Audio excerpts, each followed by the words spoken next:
வணக்கம். சங்கையா சிறுதானிய உணவகத்துக்கு இன்றைக்கி உணவு ருசி பார்க்க வந்த வாடிக்கையாளர்கிட்ட கேட்போம் எப்படி நம்மளுடைய உணவு இருக்குது, சூழல் எப்படி இருக்குது. வணக்கம் மேடம். வணக்கம் சார். வணக்கம். எல்லாம் எப்படி இருக்கீங்க? நல்லா இருக்கும்.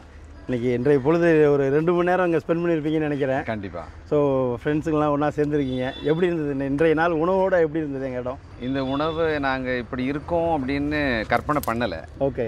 ஆனால் சூழல் மட்டும் சொன்னாங்க. ஓகே.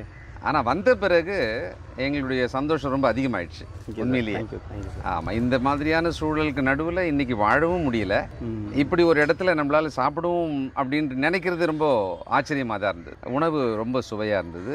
அது ஆரோக்கியமாக இருக்குன்றது சாப்பிடும்போதே தெரிஞ்சுது. தேங்க்யூ. ஏன்னா உங்களுடைய வார்த்தையிலே சொல்லிட்டீங்க, சூழலும் உணவும் மகிழ்ச்சியை கொடுக்குதுன்னு சொல்லும்போதே தெரிஞ்சுக்கிட்டேன். மேடம், உங்களுக்கு என்ன மேடம் ஸ்பெஷலாக பிடிச்சிருந்தது எங்கள் கடையில்? ரைஸ் ஃபைபர் வந்து கண்டென்ட் அதிகமாக உள்ளது. ஓகே, அது பிடிச்சிருக்கு. நார்மலாக வந்து கார்போஹைட்ரேட் வந்து இல்லாமல் கம்மியாக இருக்குது. சிறுதானிய உணவு, சிறுதானிய ரைஸ், வெஜிடபிளாக பிடிச்சிருக்கு. வெஜிடபிள் ஸ்வீட்ஸ்லாம் சிறுதானிய லட்டுகள் அதெல்லாம் ட்ரை பண்ணி ரொம்ப நல்லா இருக்கு. நல்லா இருக்கு. Thank you sir. தேங்க்யூ. தொடர்ந்து வாங்க, ஆதரவு தாங்க. இது நமக்கானது மட்டும் கிடையாது, நாளைய தலைமுறைக்கானதும் கூட. நன்றிகளை சொல்லிக்கிறேன். தேங்க்யூ.